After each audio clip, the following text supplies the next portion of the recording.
আজকে সন্দেশখালীর আন্দোলনের অন্যতম মুখ পিয়ালি দাস, তাকে আজকে তৃণমূলের গুন্ডা বাহিনীরা যখন মানুষের ওপরে অত্যাচার করে না পাচ্ছে, তখন রাজ্যের পুলিশ দিয়ে মিথ্যে কেস দেওয়া হয়েছে এবং সে সেই জামিনের জন্য আজকে কোর্টে যায় এবং কোর্টের বাইরে থেকে আজকে রাজ্যের পুলিশ ওকে অ্যারেস্ট করে। কিন্তু এই মিথ্যে কেসের জন্যে, এইভাবে মিথ্যে কেস দিয়ে এইভাবে আমাদের এই আন্দোলনের মায়েদের অ্যারেস্ট করার জন্য, এই পিয়ালি দাসকে অ্যারেস্ট করার জন্য এই রেখা পাত্র ছেড়ে দেবে না।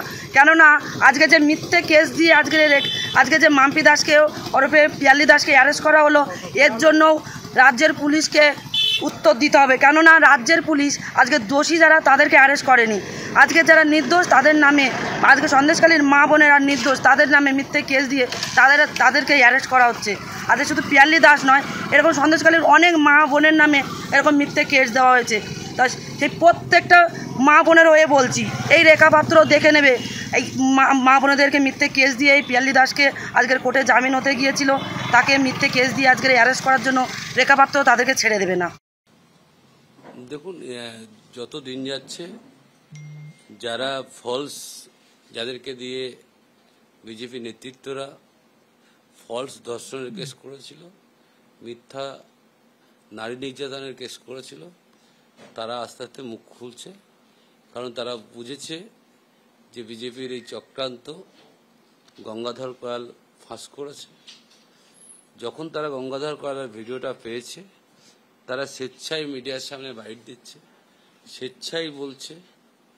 এটা আসলে এরা এই গঙ্গাধর কয়ালের ভিডিওটার সত্যতা মানুষ জেনে গিয়েছে, সেটাকে অন্যদিকে ঘোরানোর জন্য এই চক্রান্ত আবার শুরু করেছে। আমি আত্মসমর্পণ করিনি। না না, দিদি ভয় পেয়েছে, আন্দোলনকারীদের দিদি ভয় পেয়েছে। আপনি অভিযোগ না হলে তো আত্মসমর্পণ করবেন কেন? অভিযোগ না হলে আত্মসমর্পণ? আমার অভিযোগটা তো আজকেরই কোর্টে আসার পরে জানলাম না। অভিযোগটা কোর্টে আসার পরে, তার আগে আমি জানতাম না যে এই অভিযোগ।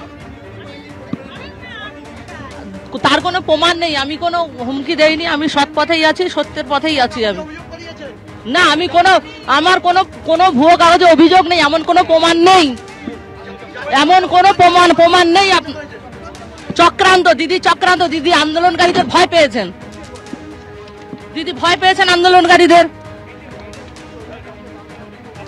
হ্যাঁ, অভিযোগ, এটা ভুয়ো অভিযোগ করছে ওরা। হ্যাঁ, আমরা আন্দোলন করেছিলাম, সত্যের সাথে আছি, এখনো সত্যের সাথে আছি বলেই এই অবস্থা।